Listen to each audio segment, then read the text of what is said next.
We will move to the ninth question.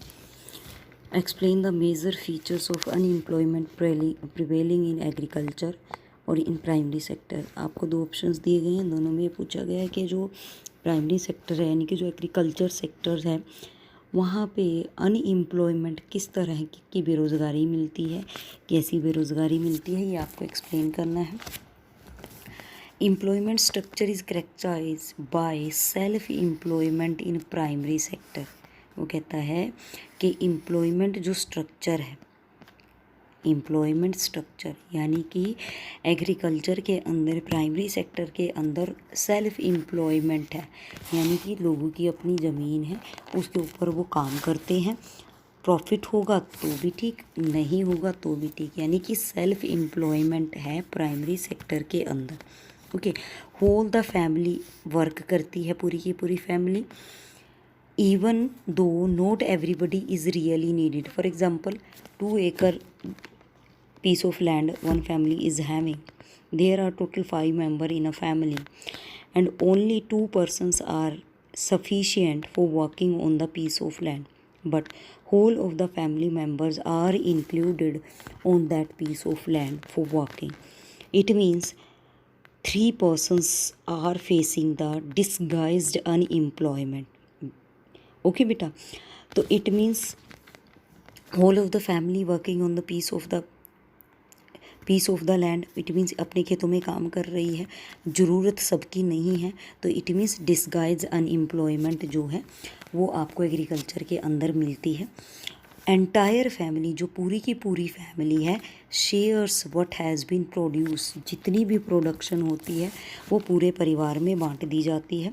And the produce raise reduces the hardship of unemployment in the rural sector, यानी कि जो production होती है वो क्या करती है, इससे क्या होता है, एक फ़ायदा तो ये होता है कि जहाँ पे 2 पर्सन्स को काम करना है वहाँ पे 5 पर्सन्स काम कर रहे हैं, तो हार्डशिप तो यानी कि जो मेहनत है वो थोड़ी कम लगती है, लेकिन प्रोडक्शन जो है वो इंक्रीज़ नहीं होती है। इस वजह से ज़्यादातर लोग जो हैं अनएम्प्लॉयड हैं, बेरोज़गार हैं। दिस काइंड ऑफ एम्प्लॉयमेंट यानी कि जो डिस्गाइज्ड अनएम्प्लॉयमेंट है, यानी कि लग भी रहा है एम्प्लॉयमेंट, देखिए दोनों वर्ड यूज़ हो रहे हैं, एम्प्लॉयमेंट और डिस्गाइज्ड अनएम्प्लॉयमेंट। इट मीन्स इसमें क्या है, एम्प्लॉयमेंट ऐसे भी लग रहा है कि वो काम कर रहे हैं, लेकिन दूसरी तरफ उनके पास कोई काम नहीं है, डिस्गाइज्ड अनएम्प्लॉयमेंट है, काम होते हुए भी काम नहीं है। इट मीन्स क्या, प्रोडक्शन तो उतनी ही होनी है, चाहे 2 बंदे काम करें चाहे 5 बंदे काम करें, प्रोडक्शन उतनी ही है। इट मीन्स प्रोडक्टिविटी इंक्रीज़ नहीं हुई, बट क्या है, पर्सन्स आर वर्किंग, तो इसलिए उसको एम्प्लॉयमेंट या डिस्गाइज्ड अनएम्प्लॉयमेंट दोनों कहा जाता है। इससे पॉवर्टी जो है, फैमिली की गरीबी जो है वो दूर नहीं होती, और जो पर्सन है, जो सरप्लस लेबर है, यानी कि जो 3 बंदे, जो 3 पर्सन्स एक्स्ट्रा काम कर रहे थे, उनको क्या करना पड़ता है, they have to migrate from the villages in search of job, क्योंकि 2 persons are sufficient for working on the piece of land. That's why remaining 3 persons they migrate to the city so that they can earn something for the family. Okay. Now move to the 10th question. What are the economic activities? Explain. पहले बताना है कि economic activities होती क्या है, फिर उनको explain करना है। All the activities which contribute to the flow or the production of goods and services in the economy are called economic activities. These activities add value to the national income. वो कह रहा है कि जो activities, चाहे वो काम को फ्लो हो, कंट्रीब्यूशन टू द फ्लो, काम को आगे बढ़ाना हो, या गुड्स एंड सर्विसेज में किसी भी तरीके की प्रोडक्शन करनी हो, जिससे इकोनॉमिक एक्टिविटी जिसमें फ़ायदा हो, जो क्या करे, नेशनल इनकम में वैल्यू को ऐड करे, यानी कि जो मुनाफा कमाए, वो क्या होती है, इकोनॉमिक एक्टिविटीज़ होती हैं। 2 टाइप की, 2 पार्ट्स में हम इकोनॉमिक एक्टिविटीज़ को डिवाइड कर सकते हैं, एक market activities, second one is non market activity. तो डिटेल में पढ़ेंगे मार्केट एक्टिविटीज़ क्या है, नॉन मार्केट एक्टिविटीज़। तो मार्केट एक्टिविटीज़ जो हैं, इट इन्वॉल्व रिम्यूनरेशन, किसको इन्वॉल्व करती है, remuneration to any one who performs for example activity performed for pay और प्रॉफिट, यानी कि रिम्यूनरेशन क्या होता है, मार्केट एक्टिविटीज़ क्या होता है, वो एक्टिविटी जिसमें जो पर्सन्स इन्वॉल्व है, जो परफॉर्म कर रहा है कोई भी एक्टिविटी, उससे उसको फ़ायदा होता है, उसके लिए उसको कोई ना कोई पेमेंट दी जाती है। These include production of goods और सर्विसेज इंक्लूडिंग गवर्नमेंट सर्विसेज, यानी कि कोई भी किसी भी तरह की जॉब, किसी भी तरह की प्रोडक्शन जिससे किसी पर्सन को प्रॉफिट हो, फ़ायदा हो, या उसके लिए उस काम को, उस एक्टिविटी को, उस सर्विस को करने के बाद उसको पेमेंट मिले, वो होती हैं आपकी क्या होती हैं, वो मार्केट एक्टिविटी। जैसे शॉपकीपर वो प्रॉफिट के लिए काम कर रहा है, एक टीचर जिसके लिए उसको पेमेंट मिल रही है, तनख्वाह मिल रही है, या इंस्पेक्टर, कोई भी पर्सन किसी भी तरीके की जो जॉब करता है, किसी भी तरीके की शॉप वगैरह चलाता है, मार्केट के अंदर काम में इन्वॉल्व होता है, वो मार्केट एक्टिविटीज़ होती हैं। इट मीन्स वो एक्टिविटीज़ जो रिम्यूनरेशन टू एनीबडी, जो पे के लिए या प्रॉफिट के लिए काम करता है, वो एक्टिविटीज़ मार्केट एक्टिविटीज़ होती हैं। Non market activities, non market activities कौन सी होती हैं, इन एक्टिविटीज़ में persons make the production only for self consumption, यानी कि जो प्राइमरी प्रोडक्ट्स हैं, इट मीन्स इसके अंदर जो प्रोड्यूसर है वो सिर्फ फिक्स्ड असेट्स तक, यानी कि इतने अकाउंट में प्रोडक्शन करता है, वो उसकी जो प्रोडक्शन होती है वो लिमिटेड होती है, और वो सिर्फ किस लिए होती है, सेल्फ कंजप्शन के, यानी कि सिर्फ अपने परिवार के लिए, सिर्फ अपनी नीड्स को, फैमिली की नीड्स को फुलफ़िल करने के लिए जो प्रोडक्शन हम करते हैं, वो आपकी नॉन मार्केट एक्टिविटीज़ होती हैं। Move to the 11th question. Improvement in the health status of the population has been the priority of a country give reason। वो कह रहा है कि हेल्थ स्टेटस में, यानी कि हेल्थ के ऊपर हमें पैसा लगाने की ज़रूरत है, इस हेल्थ स्टेटस को इम्प्रूव करने की ज़रूरत है, और ये हर एक कंट्री की प्रायोरिटी भी होनी चाहिए। क्यों होनी चाहिए, ये आपको बताना है। Why, because healthy citizens are the basic factors of production. We read out earlier कि जो हेल्दी सिटीजन्स हैं वो क्या करते हैं, फैक्टर्स ऑफ प्रोडक्शन को इंक्रीज़ करते हैं। इट मीन्स एक हेल्दी सिटीज़न बेस है, बेसिक रिक्वायरमेंट है प्रोडक्शन के लिए। दैट्स वाई एक कंट्री की प्रायोरिटी होनी चाहिए कि वो इम्प्रूवमेंट करे अपने हेल्थ स्टेटस में, यानी कि वो अपनी जो लोग हैं, जो पीपल हैं, उनकी हेल्थ के ऊपर पैसा खर्च करे।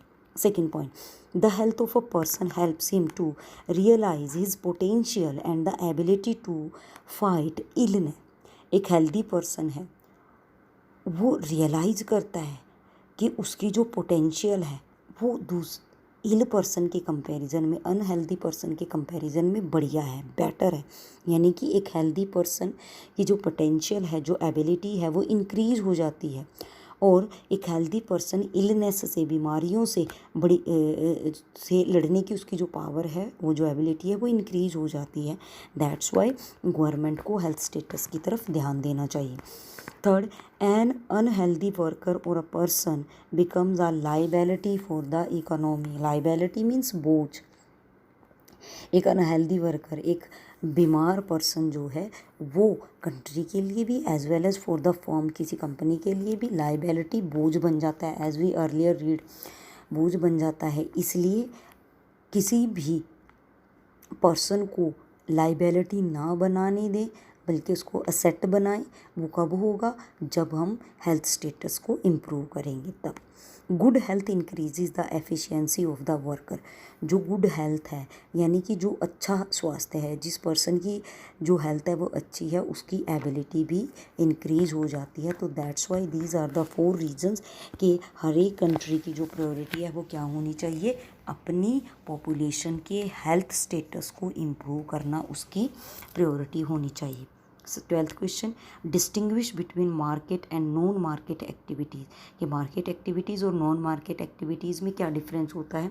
We read out it just in the 10th questions, उसको डिटेल करना है बस। Market activities, these involves remuneration. It means they are performed for the payment or for the profit, as we earlier read out. Teacher teaching in a school, a worker working in a mine, a man working in a bank, etc. are some examples of market activity. Teacher school में पढ़ा रहा है, worker कहीं भी काम कर रहा है, माइन के अंदर काम कर रहा है या मिल के अंदर काम कर रहा है, फैक्ट्री के अंदर काम कर रहा है, कोई भी पर्सन बैंक के अंदर काम कर रहा है, ये क्या है? These are the example of market activities. Why? Because इनके करने के बाद, इन पर्टिकुलर एक्टिविटीज़ को परफॉर्म करने के बाद उसको प्रॉफिट मिलेगा या उसको पेमेंट मिलेगी. तो that's why these are called the market activities. Non market activities, these activities are performed for self consumption. ये वो एक्टिविटीज़ हैं जिसमें पर्सन सेल्फ कंजप्शन के लिए काम करता है. Domestic work done by women, a father teaching his son et cetera are non market activities. घर के काम करना, एक महिला डोमेस्टिक वर्क कर रही है, घर के काम कर रही है, वो नॉन मार्केट एक्टिविटीज़ है. वाई? क्योंकि वो सेल्फ कंजप्शन के लिए, अपने परिवार को आगे बढ़ाने के लिए वो काम कर रही है. या एक फादर टीच कर रहा है अपने बच्चे को घर पे, तो वो भी क्या है? नॉन मार्केट एक्टिविटीज़ है. अगर एक टीचर ट्यूशन पे टीच कर रहा है तो वो तो मार्केट एक्टिविटीज़ है. लेकिन अगर पेरेंट्स खुद अपने बच्चों को पढ़ा रहे हैं, वो मार्केट एक्टिविटीज़ नहीं है. That is called the non market activities, क्योंकि वो सेल्फ कंजप्शन के लिए, अपने बच्चे की डेवलपमेंट के लिए वो काम कर रहा है. ओके बेटा, now we will move to the 13 questions. What are the two types of unemployment prevailing in rural areas? Write any 4 factor responsible for these. वो कह रहा है कि 2 तरीके की अनएम्प्लॉयमेंट, बेरोज़गारी जो रूरल गाँव के अंदर मिलती है वो बतानी है 2 टाइप, और रीजन्स बताने हैं कि कौन से क्या रिस्पॉन्सिबल हैं, कौन से फैक्टर्स, कौन से रीजन्स, कौन से तथ्य हैं, कौन से कॉजेज़ हैं जिनकी वजह से ये जो अनएम्प्लॉयमेंट है वो गाँव के अंदर मिलती है. Disguised unemployment and seasonal unemployment, these are the 2 types of unemployment found in rural areas. कौन कौन सी बेटा? Disguised and the seasonal. Causes, कारण कौन कौन से हैं? First, large families due to overpopulation. बड़ी बड़ी फैमिलियाँ हैं गाँव के अंदर जिसकी वजह से all the family members are involved in disguised unemployment. Second, under development of cottage and small scale industries, क्योंकि गांव के अंदर कोटेज और small scale industries properly develop नहीं है, और इसी अंडर डेवलपमेंट की वजह से वहाँ के लोग ज़्यादातर क्या है? अनएम्प्लॉयड हैं. Lack of diversification of agriculture, यानी कि जो एग्रीकल्चर है उसमें डाइवर्सिफिकेशन नहीं है. इट मीन्स वही क्या है? Rice and wheat farmers are growing, तो अलग अलग तरह की जो क्रॉप्स हैं वो ग्रो नहीं होती एग्रीकल्चर की वजह से, जिसकी वजह से भी अनएम्प्लॉयमेंट जो है वो बढ़ती है. अगर हम लोग वेजिटेबल्स लगाएं, फ्लावर्स की खेती करें, या कोई और अलग अलग तरह की अगर हम डाइवर्सिफिकेशन एग्रीकल्चर के अंदर लेके आते हैं तो उससे गाँव के अंदर अनएम्प्लॉयमेंट की प्रॉब्लम नहीं आएगी. बट ऐसा नहीं है. Lack of diversification in agriculture is found in the rural area. Lack of capital, lack of capital means money की शॉर्टेज आपको मिलती है विलेजेस के अंदर. That's why, because there are small farmers in the villages, they are facing the problem of less capital, उनके पास money कम होती है. That's why unemployed persons are found in the villages. Now we will move to the 14th question. Define unemployment. What are the major types of unemployment prevailing in India? देखिए बेटा, ऊपर वाले questions में हमने unemployment पढ़ी थी, उसके types पढ़ी थी, लेकिन वो गाँव के अंदर थी. अब हम किसकी बात करें? पूरे इंडिया की. किस तरह की अनएम्प्लॉयमेंट, बेरोज़गारी इंडिया के अंदर आपको मिलती है. तो अनएम्प्लॉयमेंट की डेफिनेशन हम एनसीईआरटी क्वेश्चन में कर चुके हैं कि एक सिचुएशन जिसमें person is willing to able to work, person is willing to do the work and he is able to do the work, but he is not getting the proper wage at proper job. Proper job भी नहीं है, proper wages, तनख्वाह भी इसको नहीं मिल रही है. But does not find any gainful work, यानी कि एक पर्सन है, पढ़ा लिखा है, काम भी करना चाहता है, एबल भी है, और वो तनख्वाह की उसको ज़रूरत भी है, he want the wages also, लेकिन फिर भी उसको कोई जॉब ना मिल पाए, वो होती है आपकी अनएम्प्लॉयमेंट कंडीशन. अब 4 टाइप्स ऑफ अनएम्प्लॉयमेंट जो इंडिया में मिलती है, that is disguised and seasonal. These two are mainly found in the rural areas and whole of the India. Total 4 मिलती हैं, disguised, seasonal, structural and the technical. तो 4 types of unemployment बेटा, disguised unemployment, seasonal, third is structural and fourth is technical. Okay बेटा, got it? Okay.